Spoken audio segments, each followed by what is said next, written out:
My daughter's husband thought I was asleep. He opened my drawer to grab the safe keys. But when he looked inside, he froze. What he saw is something he'll never forget. You know, there are moments in life that shatter everything you thought you knew. For me, it was the night my daughter's husband, the man I welcomed into my home, decided I was nothing more than a senile old fool he could easily rob. He was dead wrong, and his comeuppance? Well, it was absolutely dazzling. Dinner was usually a peaceful affair, just Lauren, Charlie, and me. But that night, my fork literally froze halfway to my mouth when Charlie's voice sliced through the calm. So, David, that safe upstairs, what kind of lock does it have? Lauren nearly choked on her water. Charlie, what kind of question is that? But his eyes, fixed on mine, were like a predator's. My chest tightened. I slowly put my fork down, buying time. Just curious about home security, he continued, a practiced smile spreading across his face. You know, with all the break-ins in the area lately. What break-ins? I asked, genuinely confused. I mean, I'd lived in this neighborhood for 15 years. The biggest drama we ever had was Mrs. Henderson's cat getting stuck in a tree. Charlie just waved his hand, dismissing my entire life. Oh, you probably don't hear about them. They keep it quiet to avoid panic. He leaned forward, elbows on my dining table. But a man your age, living alone in a house this size, you must have some serious security measures. Lauren shifted uncomfortably. Dad's always been careful about locking up, right? But Charlie's voice grew more insistent. What about insurance?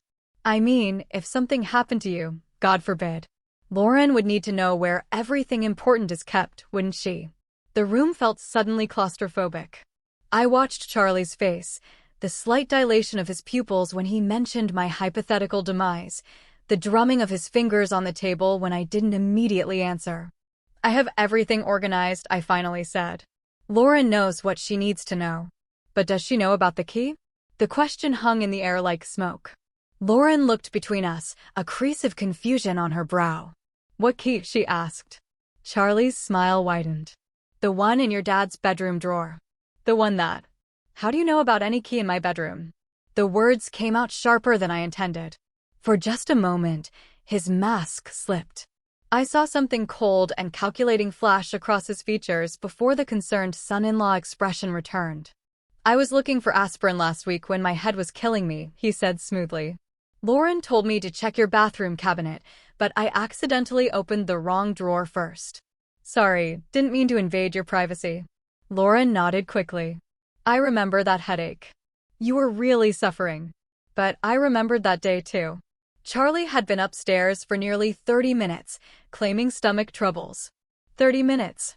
Long enough to do a lot more than just randomly search for aspirin. The aspirin's in the medicine cabinet, I said quietly. Always has been. Charlie's jaw tightened, almost imperceptibly. Must have been really out of it from the pain.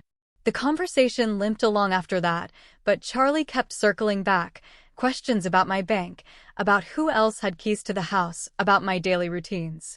Each query felt like fingers probing a wound, testing for weakness. When dinner finally ended, Lauren jumped up. I'll handle cleanup tonight, Dad. You cooked. I usually enjoyed the familiar rhythm of washing and drying. It was my way of processing the day. Tonight, I especially needed it. Come on, honey, Charlie said to Lauren, his hand already on her shoulder. Let your dad handle his kitchen. We should get some rest. They disappeared upstairs, and I heard their bedroom door close. But as I scrubbed the dinner plates, my mind replayed every single one of Charlie's questions. The way he'd known about a key he shouldn't have known existed. The casual mention of my death and Lauren's inheritance. My hands moved automatically, wash, rinse, dry. While my mind cataloged every red flag I'd ignored over the past 3 weeks. Charlie's unemployment story that never quite added up. His constant interest in my financial situation. The way he studied my house like he was memorizing blueprints. I finished the last glass and hung the dish towel on its hook. The kitchen gleamed, restored to perfect order. But something fundamental had shifted tonight. The house felt different now. Not safer, but exposed. Upstairs, I could hear muffled voices, then silence. Time to see what other surprises waited for me in my own home. The first thing I noticed climbing the stairs was my bedroom door. It was slightly ajar, just a sliver of darkness visible. My heart hammered. I stopped on the top step, my hand gripping the banister. That door had been closed when I went down for dinner. I always closed it, a habit from 40 years of living alone, broken only recently by my daughter's presence. But Lauren and Charlie were in the guest room down the hall. There was no reason for anyone to be in my bedroom. I stood there for 30 seconds, listening. No sound came from the guest room. No movement anywhere upstairs. Just the familiar settling noises of an old house and my own heartbeat drumming in my ears. I pushed the door open slowly, waiting for it to creak. It didn't. The hinges were well-oiled, silent. Stepping into my private space felt like walking into a crime scene. Everything looked normal at first glance. The bed was still made, corners tight and perfect. My reading glasses sat on the nightstand. The lamp stood at the same angle. But my eyes, trained by decades of methodical living, caught the discrepancies immediately. The closet door hung open exactly 4 inches. I always closed it completely. That slight gap would have bothered me all night. My dresser drawers weren't quite flush anymore. The second drawer from the top, where I kept important papers, had been pushed in carelessly. A corner of a manila folder peeked out like a yellow tongue. My stomach clenched. I moved the dresser, pulling out the drawer fully. The folders inside had been rifled through, returned in approximately the right order, but not exactly. Someone had been thorough, but not careful enough. Insurance papers were mixed with bank statements. My will, normally kept in the back, had migrated toward the front. And the small brass key I kept taped under the drawer's lip was gone. I checked twice, running my fingers along the wooden surface where the tape had been. Nothing. The key that opened my safe, the safe Charlie had asked about so casually at dinner, had been discovered and taken. My hands started shaking, not from fear, but from a cold, quiet rage. This wasn't random. This wasn't opportunistic. Someone had entered my private sanctuary and systematically violated it, searching for specific items.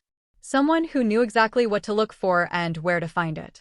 I moved the safe, a small but sturdy model bolted inside my walk-in closet. The digital lock still worked, but that didn't matter anymore. Charlie had the key to the manual override. Standing in my closet, surrounded by decades of accumulated possessions, I felt utterly exposed. How long had he been planning this? How many times had he been in here while Lauren and I were downstairs, cataloging my belongings like items in a store? The violation went deeper than theft. This was personal, intimate. Someone had touched my private papers, had seen my financial records, had handled things meant for no one but me. The careful boundaries I'd built around my life had been crossed with surgical precision. But Charlie had made one crucial mistake. He'd assumed I wouldn't notice. That I was just another oblivious old man, too trusting and too tired to pay attention to details. He was wrong. I closed the dresser drawer carefully, leaving everything exactly as I'd found it. If Charlie thought he was operating in secret, I needed him to keep believing that. Let him think his intrusion had gone undetected. Let him proceed with whatever plan he was hatching. Because now I knew what I was dealing with. This wasn't about unemployment or temporary financial hardship. This was about theft. Premeditated, calculated theft by someone who'd spent weeks studying my routines and vulnerabilities. Someone who was sleeping down the hall with my daughter. I turned off the bedroom light and began getting ready for bed. Moving through my normal nighttime routine, but every action felt different now, performed for an invisible audience. Was Charlie listening? Did he know I'd discovered his search? As I pulled back the covers, one thought crystallized in my mind. Tomorrow, I would start gathering evidence. Tonight, I would lie awake and plan. But first, I needed to know exactly what I was up against. Sleep was impossible. I lay in bed staring at the ceiling, my mind cycling through the evening's revelations. Every small sound made me tense. The house settling, wind through the trees outside, the faint hum of the refrigerator 2 floors below. At 11:47 p.m., according to my bedside clock, I heard movement downstairs. Soft footsteps across the living room floor. Not Lauren's light step, something heavier, more deliberate. Charlie. I remained perfectly still, controlling my breathing, listening as the sounds moved toward the front of the house. Then, barely audible through the old house's thin floors, I heard his voice. "Yeah, it's me. Everyone's asleep." A phone call. Charlie was making a phone call at midnight, speaking in whispers he thought no one could hear. I eased myself up in bed, careful not to let the mattress creak. The hardwood floor was cold against my bare feet as I moved closer to the heating vent that connected my bedroom to the living room below. Sometimes sound traveled through the old ductwork in unexpected ways. The old man's definitely loaded. Charlie's voice drifted up clearer now. "I found bank statements, investment portfolios, the whole thing. We're talking serious money here." My blood went cold. "We're talking." He wasn't working alone. "Tomorrow night," Charlie continued. "Lauren's going to her book club meeting. She goes every Tuesday, 7 to 9. Gives us perfect timing." I grabbed my phone from the nightstand, hands trembling as I opened the voice recording app.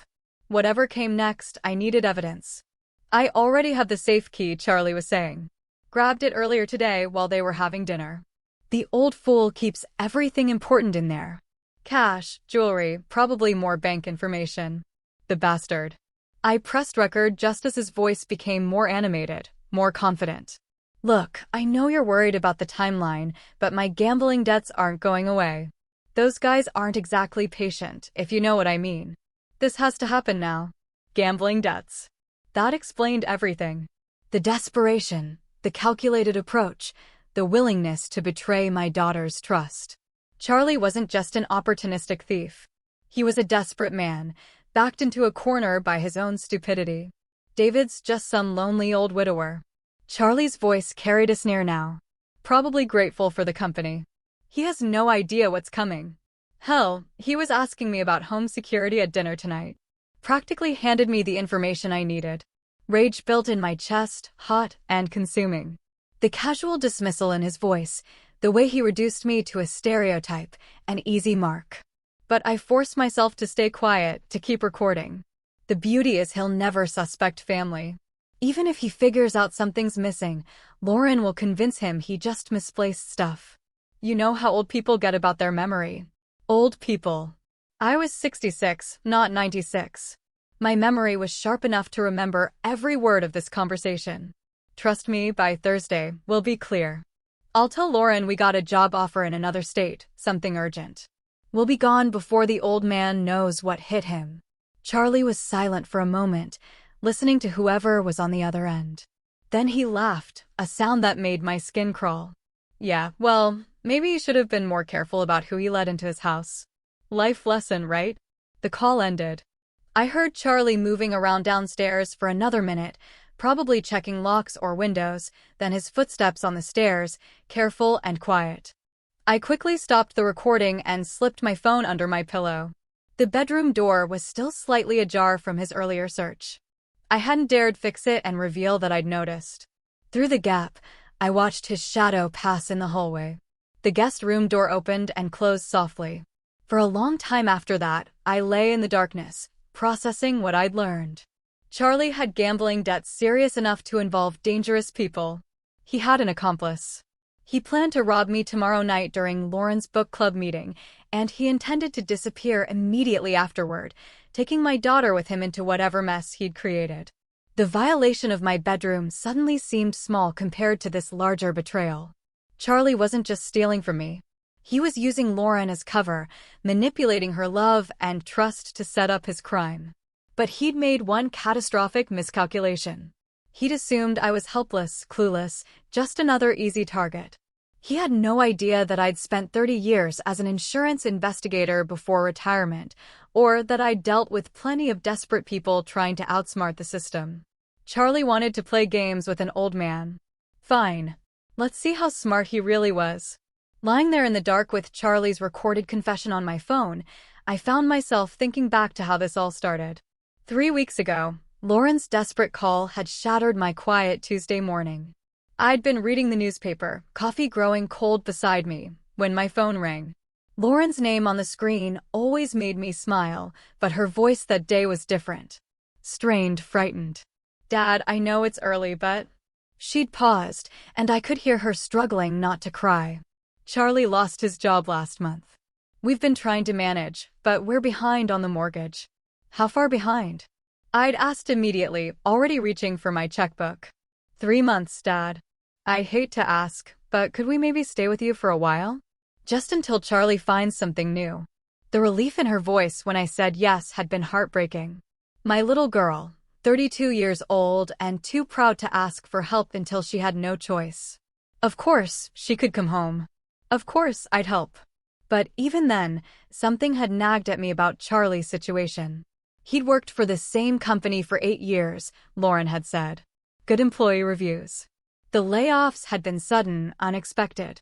Yet, when I'd asked Lauren for details, her answers were vague. Charlie handled the finances, she explained. He was managing the job search. She trusted him to figure it out. I should have pressed harder. Should have asked more questions. 3 days later, they'd arrived with a U-Haul truck and too many boxes for a temporary stay. Lauren had hugged me tight on the doorstep, tears in her eyes, whispering, "Thank you," over and over. But Charlie had been different. Cooler. His handshake firm but brief. His eyes already scanning my house with an intensity that should have alarmed me. "Nice place, David," he'd said, walking through my living room like he was appraising it. Worth quite a bit in today's market. At the time, I'd chalked it up to natural curiosity. Now, I realized he'd been calculating, evaluating, planning. During their first week, I tried to make them comfortable, cleared space in the guest closet, adjusted my routines to accommodate 3 people instead of 1. Lauren had settled in easily. She knew the house, knew my habits. But Charlie had asked endless questions about my neighborhood watch schedule, about which neighbors were home during the day, about my banking habits, my shopping routines, whether I kept cash in the house. All perfectly innocent questions from someone trying to adjust to a new living situation. Except they weren't innocent at all. I remembered the morning he'd offered to drive me to the bank. "Save you a trip," he'd said. "I need to update my address with unemployment anyway." But at the bank, he lingered near the teller window, watching as I made my deposit. Asked casual questions about my account types, my safety deposit box. Red flags I'd ignored because I wanted to trust my daughter's husband. Because Lauren loved him, and I loved Lauren. The gambling should have been obvious, too. Charlie's phone rang constantly.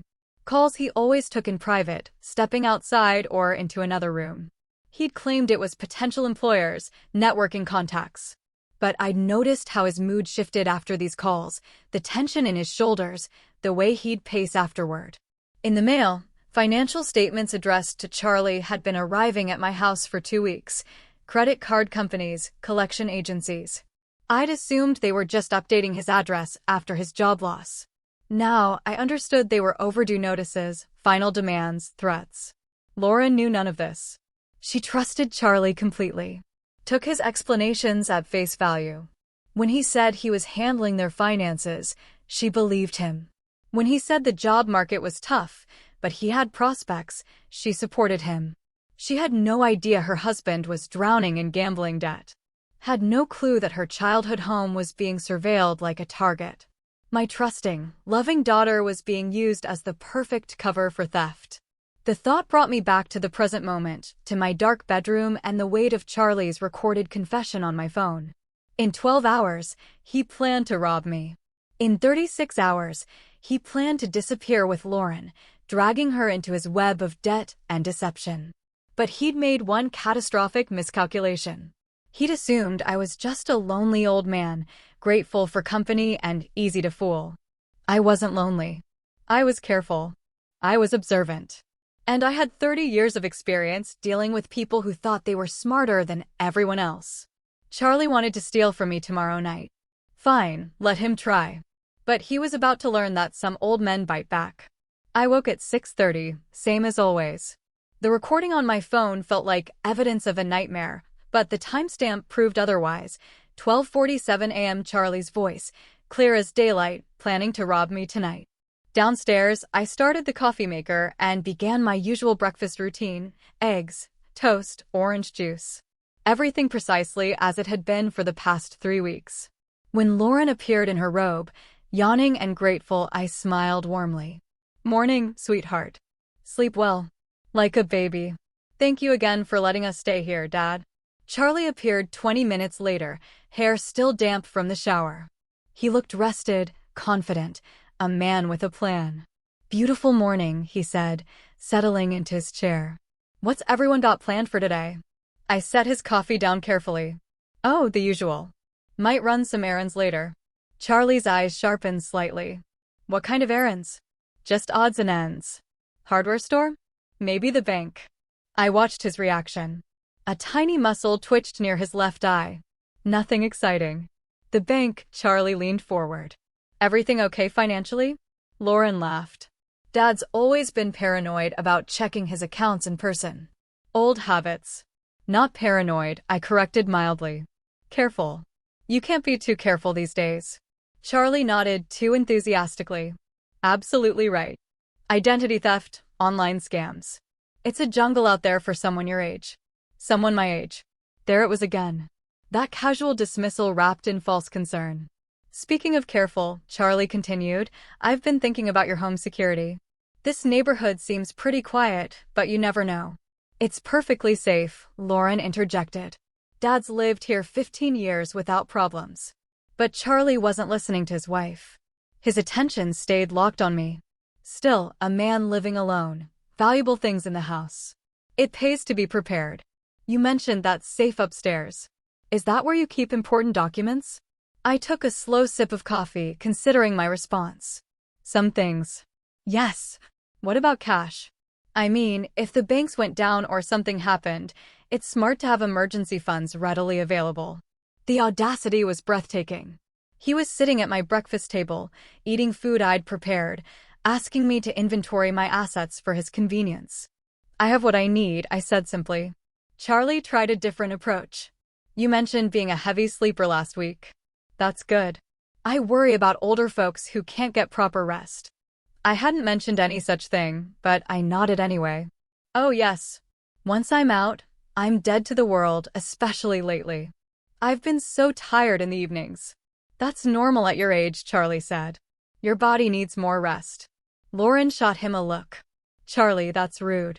No, he's right, I said quickly. I usually take something to help me sleep. Knock me right out until morning. Charlie's posture relaxed noticeably. Perfect. Let him think I'd be unconscious and helpless tonight. Well, I should let you folks plan your day, I said, standing to clear the dishes. I'll probably turn in early tonight. All this family activity has me more tired than usual. That sounds perfect, Dad, Lauren said. You deserve rest. Charlie helped carry plates to the kitchen, and I caught him glancing toward the stairs, toward my bedroom, calculating, planning. You know, he said casually, I might stay up late tonight, watch some TV in the living room. I'm a bit of a night owl. Of course, he was. I smiled and nodded. Make yourself comfortable. The remote's on the coffee table. After breakfast, Charlie announced he needed to make some calls about job prospects. Lauren decided to organize their belongings in the guest room. I had my window. I think I'll run those errands now, I told them. You two enjoy some quiet time together. As I backed out of the driveway, I saw Charlie watching from the upstairs window.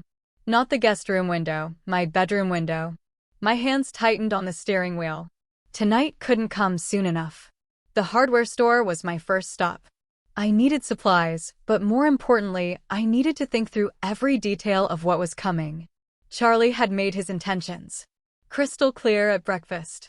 Tonight, while I supposedly slept deeply with the help of medication, he planned to enter my bedroom, locate the key he'd spotted weeks ago, and open my safe. Simple, clean, the perfect crime against a trusting old man. Except the key wasn't there anymore. I'd moved it at 5 this morning after lying awake since Charlie's phone call.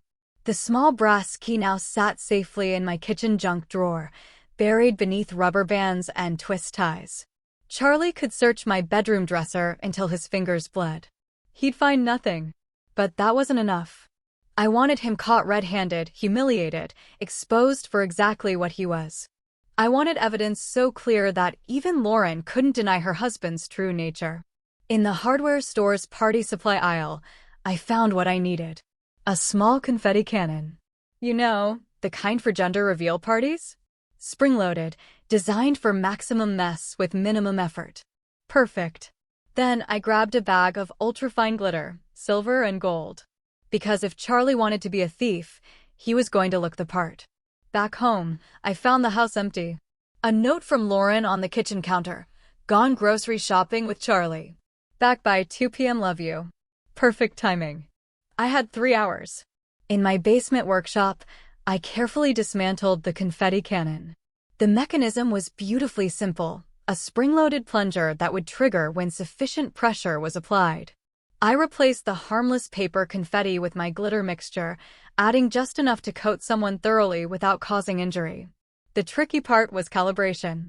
I needed the device to trigger when Charlie opened my dresser drawer and reached inside, but not from casual contact. After several tests with a wooden spoon, I found the right sensitivity. Installation required precision. I placed the modified cannon inside my dresser drawer, positioning it so the trigger would activate when someone reached toward the back, exactly where the key had been hidden. To anyone glancing inside, it would look like normal drawer contents, a few old photos, some buttons, miscellaneous items. But reach in with purpose, search with intent, and surprise. I tested the setup 3 times, using a ruler to simulate Charlie's searching motion. Each test triggered perfectly, sending a cloud of glitter exactly where an intruder's face and hands would be. The device reset easily, ready for its real performance. Next came the key placement deception. I positioned a dummy key in plain sight near the front of the drawer.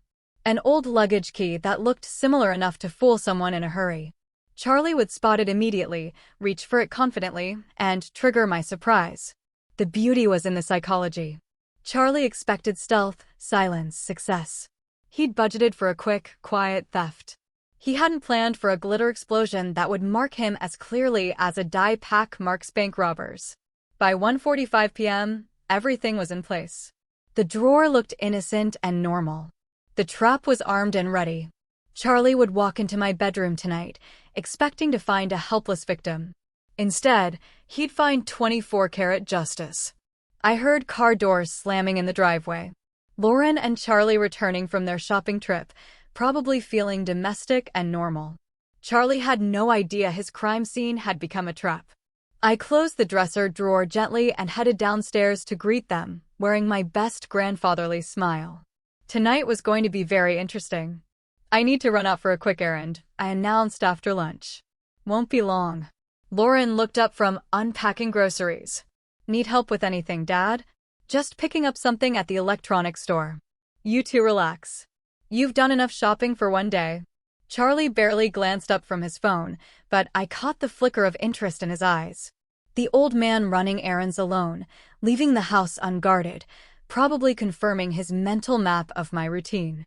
The Best Buy clerk was a helpful young man named Marcus, who didn't blink when I explained I wanted a security camera for my bedroom. A lot of break-ins in your area? He asked. Something like that. I need something small, with good night vision, and it needs to be wireless. Marcus showed me several options. I settled on a compact model, smaller than a deck of cards, with motion detection and wireless connectivity to my smartphone. It even had magnetic mounts. You'll want to test the placement, Marcus advised. The app lets you see exactly what the camera sees in real time. Perfect. I paid cash and drove home, the camera sitting in its box beside me like a secret weapon. Back home, I found Charlie and Lauren watching television in the living room. They looked comfortable, domestic, like a normal couple staying with Lauren's father. Not thieves preparing for a heist. Just going to rest for a few minutes, I told them, heading upstairs. All this running around has me beat. In my bedroom, I closed the door and got to work.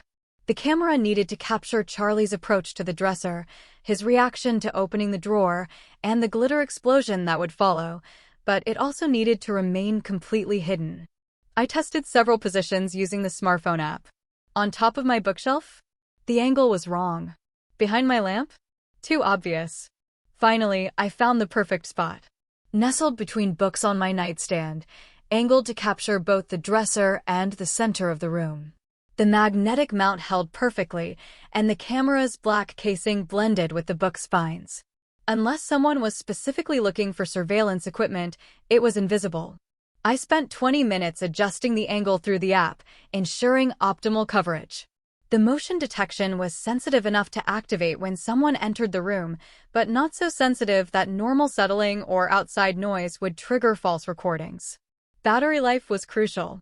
The camera needed to last from now until Charlie made his move, potentially 8 to 10 hours.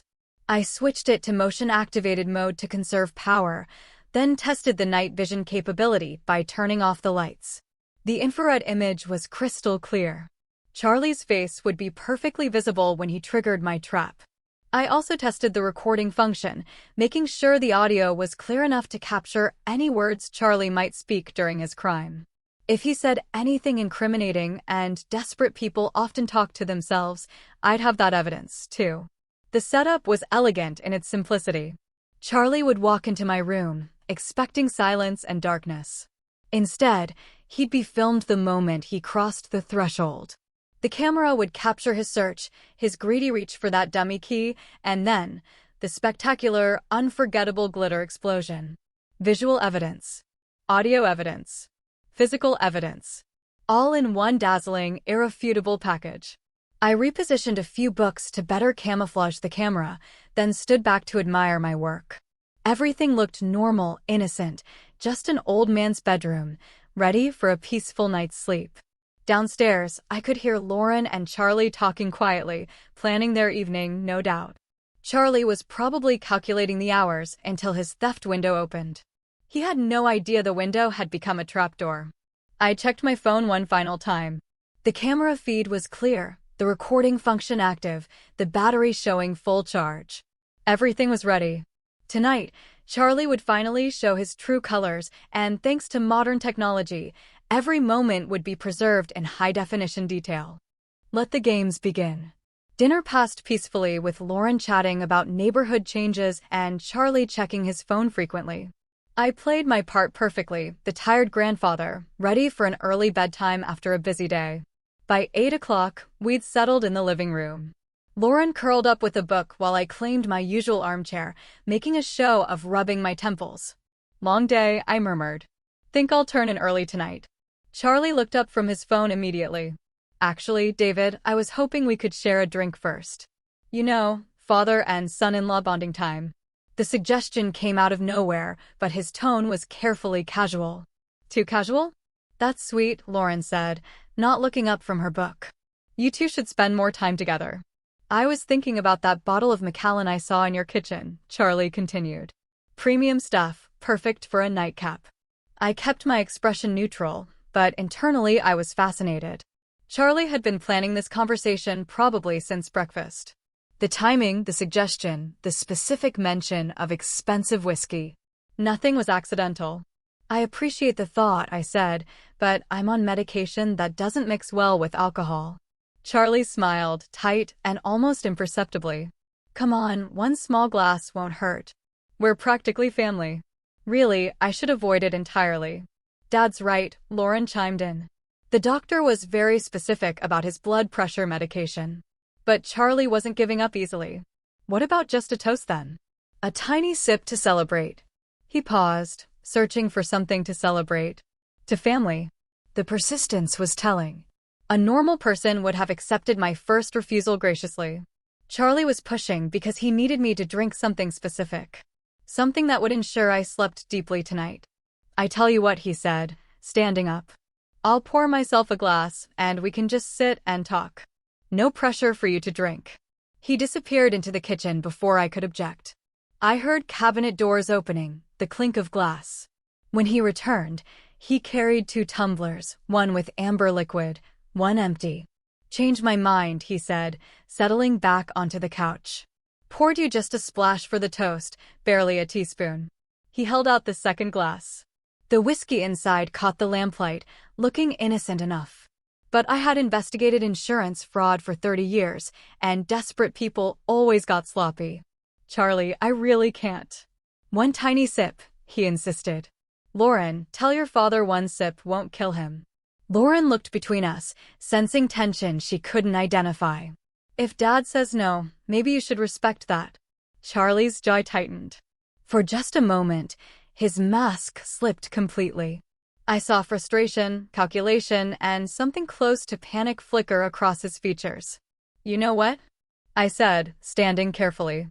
"I'm more tired than I thought. I think I'll take one of those sleeping pills and call it a night." Charlie's posture changed immediately. "Sleeping pills? Doctor prescribed them last month. Powerful stuff. Knocks me out completely.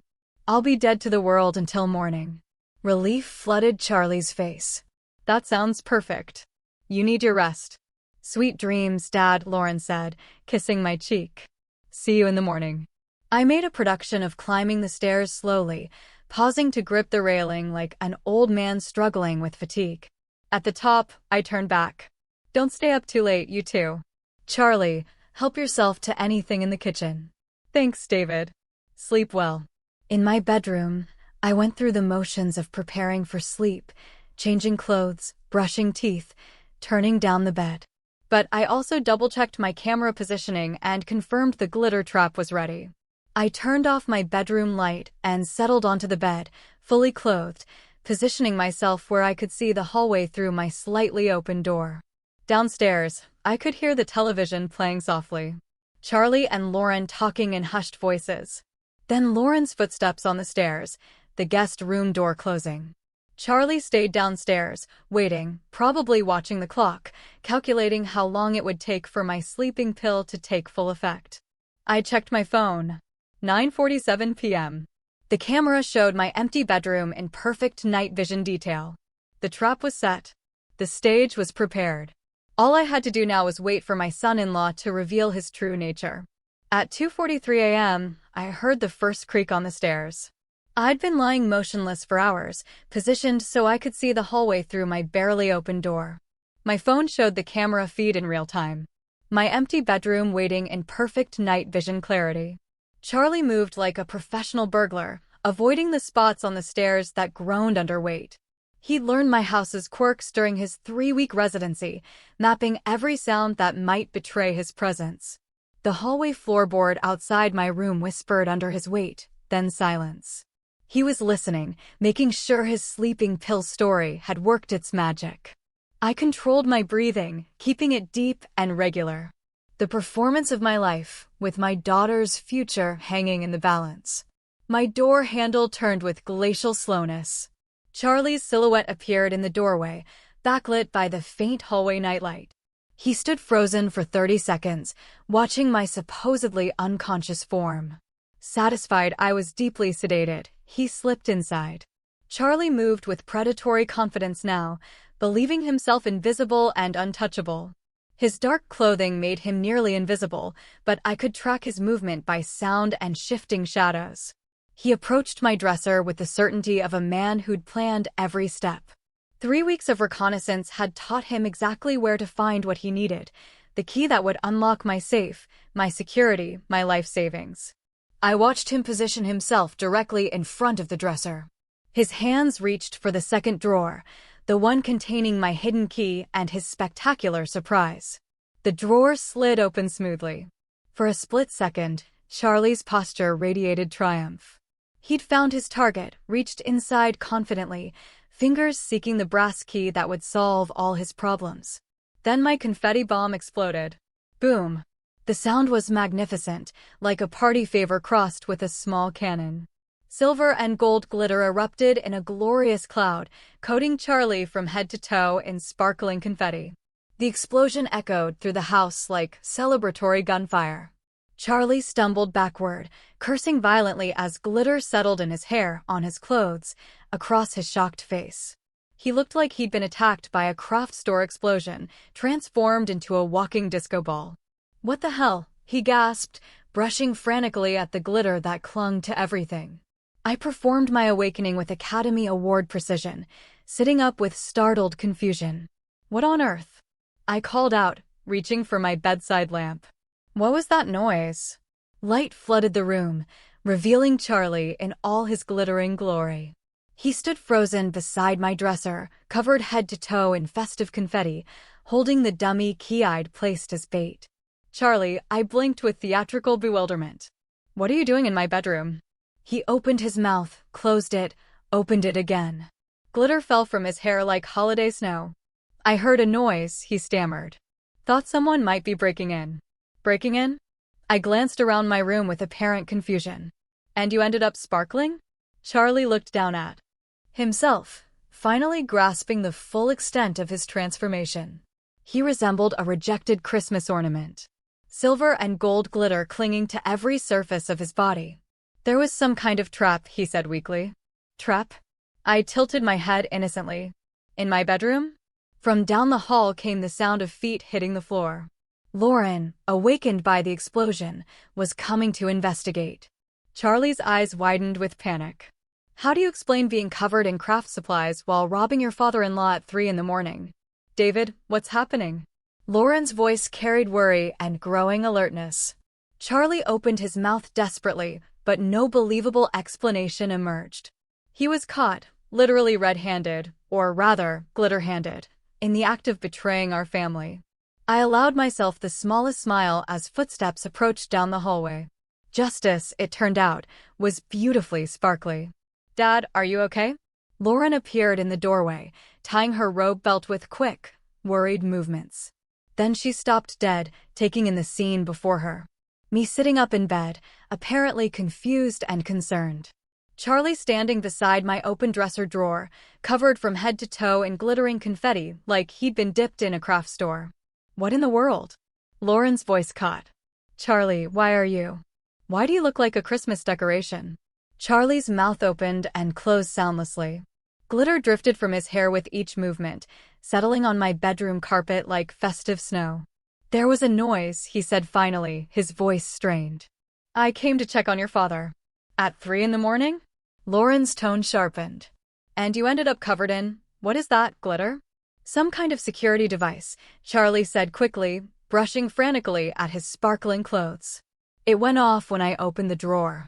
Lauren's eyes moved from Charlie to the open dresser drawer, then to me. Dad, do you have security devices in your furniture? I maintained my expression of elderly confusion. Not that I know of, sweetheart. I was sound asleep until that explosion woke me up. Then why were you in his dresser drawer, Charlie?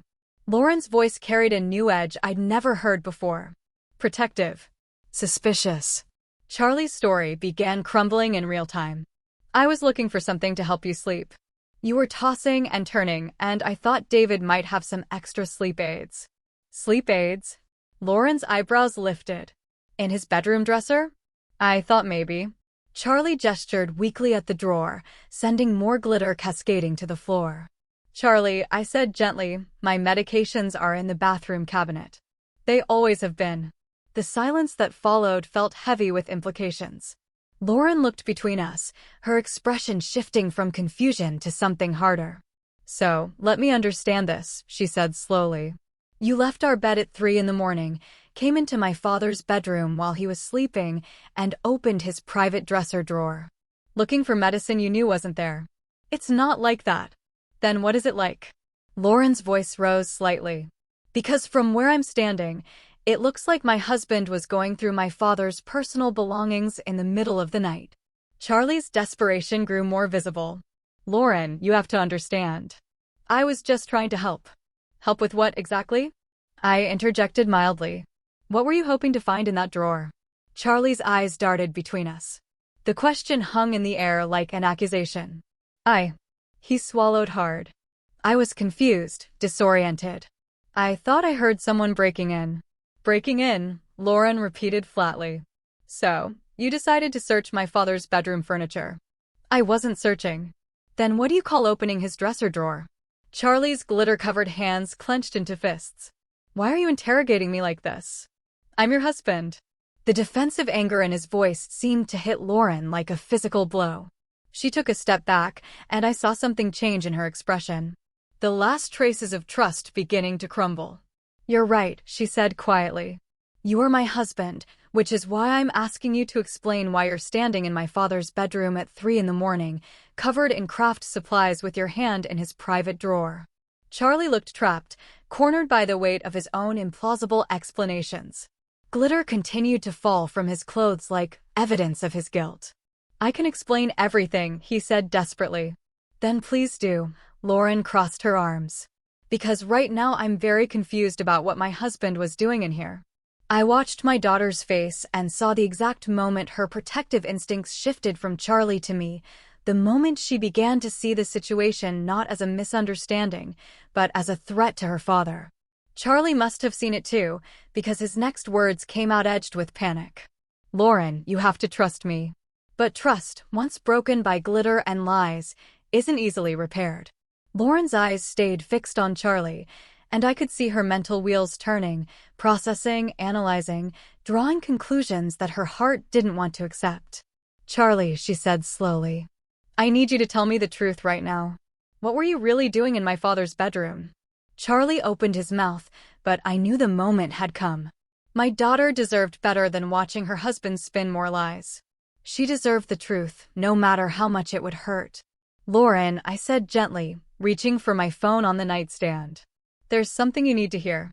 Charlie's face went white beneath the glitter. "David, don't." "Don't what?" Lauren's voice sharpened dangerously. "Don't what, Charlie?" I found the recording from 2 nights ago and held up my phone. "Sweetheart, I recorded something last night. A phone conversation. I think you should listen to it." "No," Charlie said quickly. "Lauren, whatever he thinks he heard." "Be quiet." Lauren snapped, never taking her eyes off me. "Dad, play it." I pressed play. Charlie's voice filled the room, clear and damning. "Yeah, it's me. Everyone's asleep. The old man's definitely loaded. I found bank statements, investment portfolios, the whole thing. We're talking serious money here." Lauren's face went completely still. Her eyes widened as she listened to her husband's voice discussing my finances with a stranger.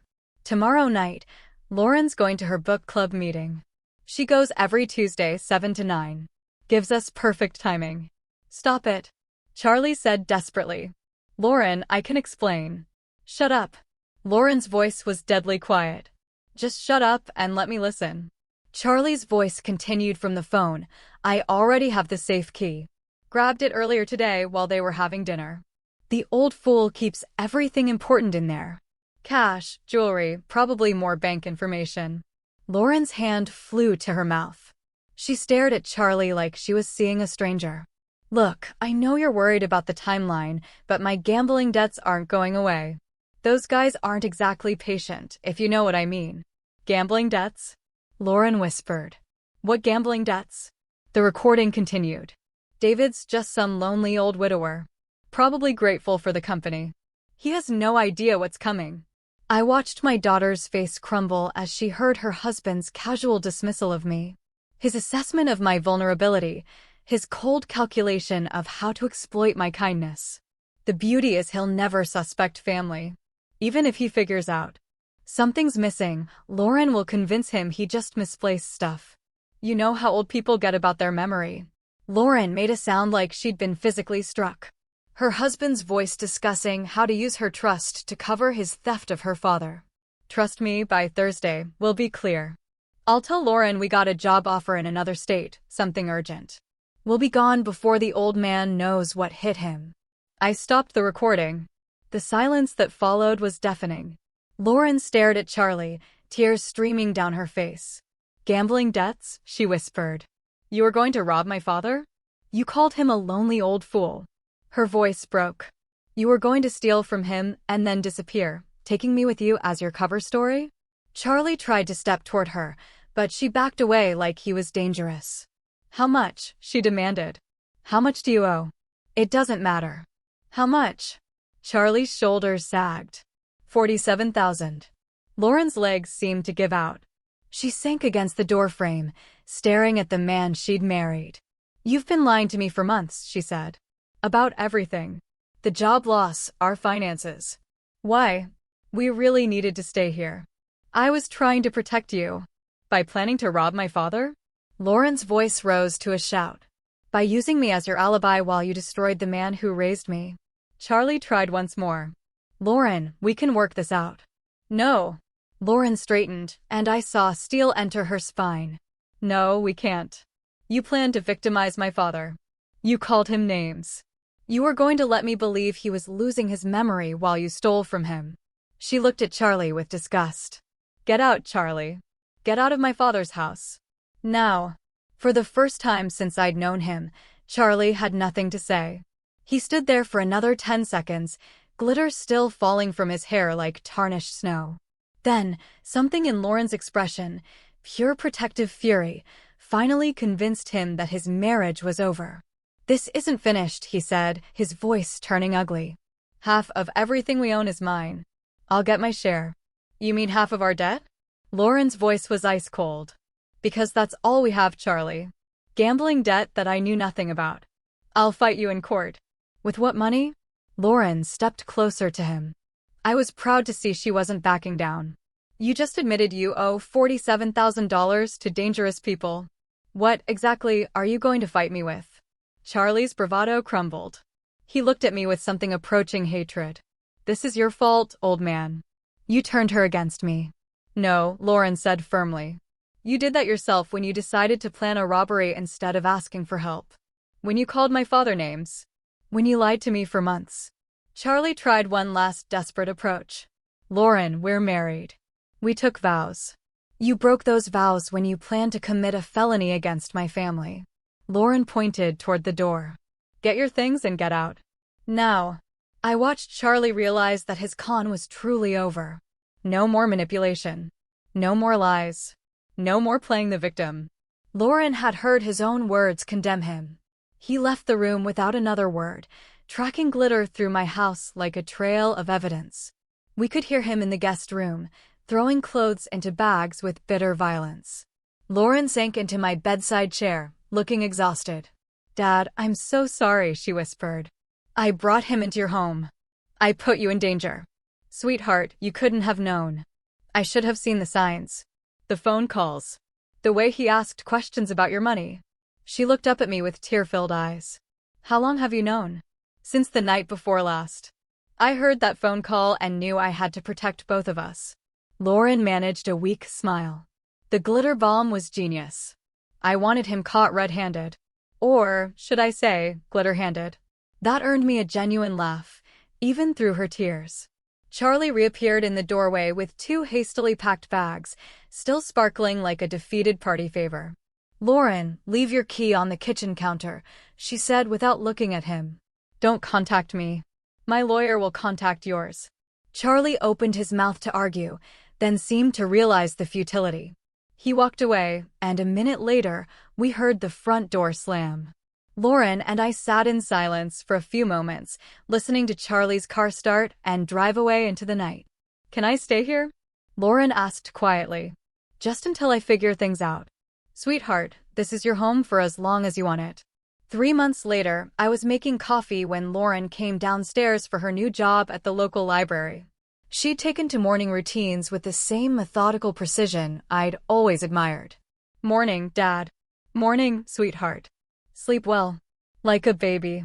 She poured herself coffee and settled at the kitchen table. "Any regrets about the great glitter trap of March?" I chuckled. "Only that I didn't film his face when it exploded." Lauren's divorce had been finalized 2 weeks ago. Charlie contested nothing. Turns out, it's pretty hard to argue property division when you're facing potential criminal charges and $47,000 in gambling debt. "Library busy today?" I asked. "Story time at 10. Then I'm helping Mrs. Patterson research her genealogy." Lauren smiled. "I love it there. Quiet, peaceful, full of people who actually appreciate books." She paused at the door. "Thank you, Dad. For protecting me. For handling everything so elegantly.